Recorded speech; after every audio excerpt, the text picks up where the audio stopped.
काही नाही, घे चहा घे चहा. मारा टोमणे मारा, कळतायत मला टोमणे.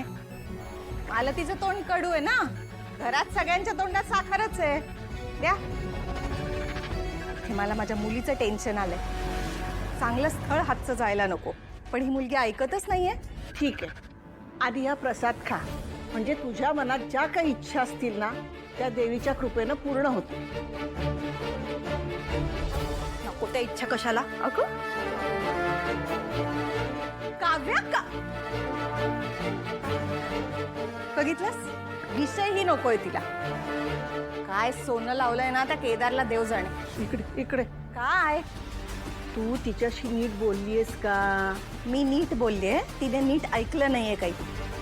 सगळं सांगून झालंय. चांगला मुलगा आहे, चांगल्या घरातला आहे, दिसायला चांगला आहे, गुणी आहे.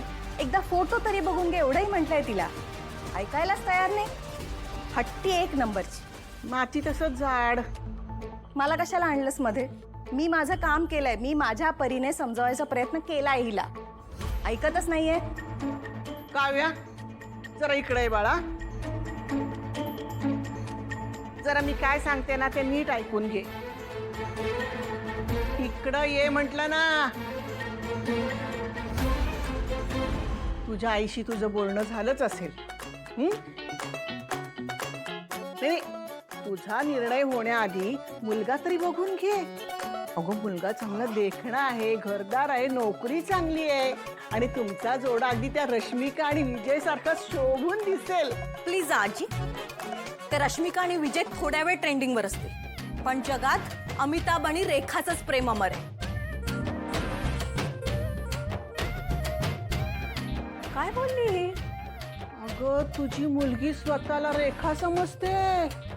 मग अमिताभ?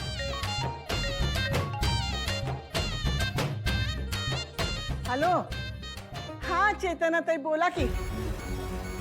हो गुड मॉर्निंग गुड मॉर्निंग. माझं गुड मॉर्निंग ना तुमच्या उत्तरावर अवलंबून आहे. म्हणजे अहो म्हणजे माझ्या दादाचा फोन आला होता. तो म्हणत होता तुमची काही हरकत नसेल ना तो उद्याच उरकून टाकू बघण्याचा कार्यक्रम. उद्याच लगेच? अहो आजी आता नेक काम नाही देरी कशाला. आणि आता त्यात तो श्रावण वगैरे सुरू होतोय. मग सण वार उपास तापास, मग कुणाला कुठला वेळ मिळतोय ना. हॅलो आजी, आहात ना? हा हो हो ऐक ऐक ऐक ऐक. आजी ऐका माझं, आपण उद्याच उरकून टाकू ना कार्यक्रम बघण्याचा. अहो नंतर ते गणपती वगैरे येत आहेत ना, जोड्याने जातील गणपतीच्या दर्शनाला. कसं तुम्ही म्हणताय ते बरोबर आहे सगळं. हा पण कसं आहे ना, आता माधव घरात नाही. हाय काव्या. केतू, केतू मी तुझीच वाट बघत होते रे. हे बघ, मी तुझीच वाट बघत होते. काव्या ते दार नको लावूस. नाही. अरे आता आपल्यामध्ये कोणीच यायला नको. हो, पण ते- तू माझी घालमेल समजू शकतोस. फक्त तूच समजू शकतोस. माझ्या जुन्या बॉयफ्रेंडला धडा शिकून माझ्यासाठी स्टँड घेतलास आणि आज अख्ख्या कुटुंबासमोर माझ्यासाठी स्टँड घ्यायला उभा आहेस. आलाय ना माझ्यासाठी स्टँड घ्यायला. हो पण मुलीसाठी एका पुरुषाने स्टँड घेणं चांगली गोष्ट आहे ना. असाच पुरुष मला आयुष्यभरासाठी जोडीदार म्हणून हवाय. आपण एकत्र नसून सुद्धा एकत्र आहे केतू. मला माहिती होतं तुला बातमी मिळणार आणि तू मला लगेच भेटायला येणार. केतू, ही जालिम दुनिया, ही जालिम दुनिया आपली प्रेम कहाणी संपायला निघाली आहे रे. पण तूच मला समजू शकतोस. मला समजायची वेळ पडते. बस तिथे बस. मी तुला काय सांगतोय हे नीट शांतपणे ऐकून घे. हा, तू कॉमर्स स्टुडंट आहेस ना? हो. मग तुला लॉजिकल गोष्ट सांगतो मी आता.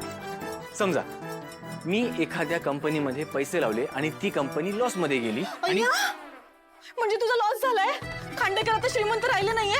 नाही नाही, हे बघ, तू काळजी करू नकोस केतू. चांगल्या वेळेस सगळेजण साथ देतात, पण मी वाईटात सुद्धा तुला साथ. बोलू तर दे पूर्ण. मी नाही लावले पैसे. बरं आपण असं समजूया की तू पैसे लावले. पण मी तर कामच करत नाही. माझ्याकडे कुठे आले पैसे? पण तुझ्यासारख्या नवऱ्याची इच्छा असेल ना तर मी करेन नोकरी. काव्या, तुला नाही कळत मला काय सांगायचंय ते. तू नाही, मी नाही, कोणीच नाही. ठीक आहे. एखाद्या माणसाने जर एखाद्या कंपनीमध्ये पैसे लावले आणि ती लॉस मध्ये गेली तर त्याने काय करावं हे तू बोलू नको. मी सांगतो. तू बोलल्यावर मला काही कळत नाही. तर ज्या माणसाने त्या कंपनीत पैसे लावून त्याचा लॉस झाला त्याने दुसऱ्या कंपनीत पैसे टाकून प्रॉफिट मिळवायचं.